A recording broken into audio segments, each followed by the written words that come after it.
Pagod, pero hindi sumusuko. What to do when the universe says no? Welcome sa first episode ng aking podcast. Today, pag-usapan natin yung mga moments na honestly, nakaka-drain. Yung tipong binigay mo na lahat. Puyat, pagod, luha, dasal, pero parang wala pa rin nangyayari.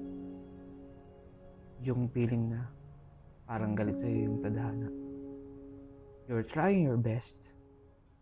Discipline, check. Hustle, check.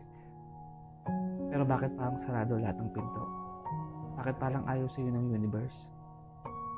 Today, hindi tayo mag-uusap about hustle harder.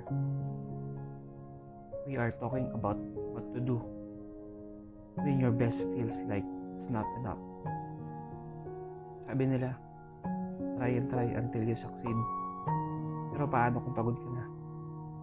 Paano kung yung try mo, nauubos na ng pagkatao mo? Let's deep dive into the reality of failure and redirection. Anong gagawin mo kapag ayaw sa'yo ng universe?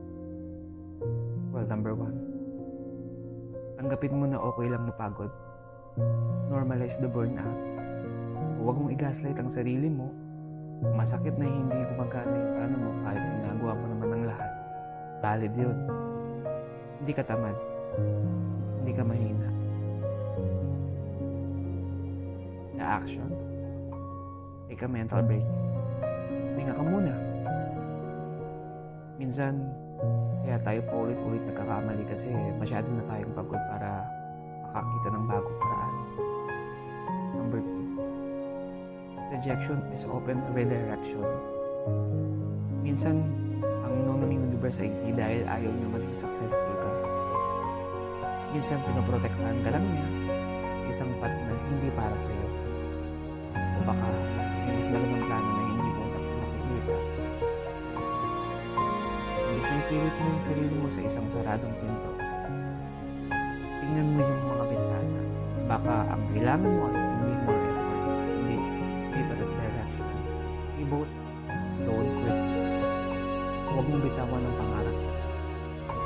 Pero bitawan mo yung paraan kung paano mo ito gustong makuha.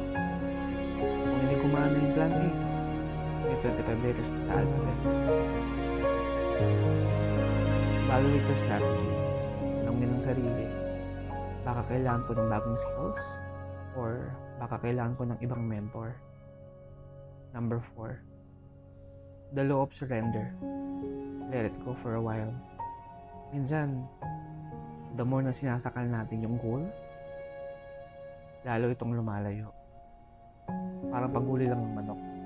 Kapag inabol mo ng inabol, tatakbo yan. Pero kapag tumigil ka, naglagay ka ng tuka, ilalapit sa'yo. Ipa sa Diyos mo muna. Ipa-universe mo muna. Focus on yourself. And let the result come to you at the right time. Number 5. Balikan mo yung bakit mo. Your whys.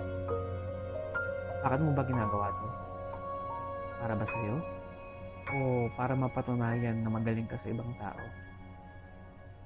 Kapag ang bakit mo ay may external, para sa yabang o pressure, madalas mabigat ang energy. Make sure your goals align with your peace of mind. Kaya kaibigan, kung nakikinig ka man at pareho tayo ng pinagdadaanan, kung feeling mo, pinagkakaisahan ka ng mundo ngayon, tandaan mo, hindi ka nakikipagkarera. Ang failure ay part ng process. Hindi ito ending ng storya mo. Kung pagod ka na, magpahinga ka. Pero wag mong isipin walang plano yung universe para sa'yo. Baka hinihahanda ka lang niya sa isang bagay na mas malaki pa sa hinihingi mo. Kaya mo yan. Bukas uli. Daan-daan lang.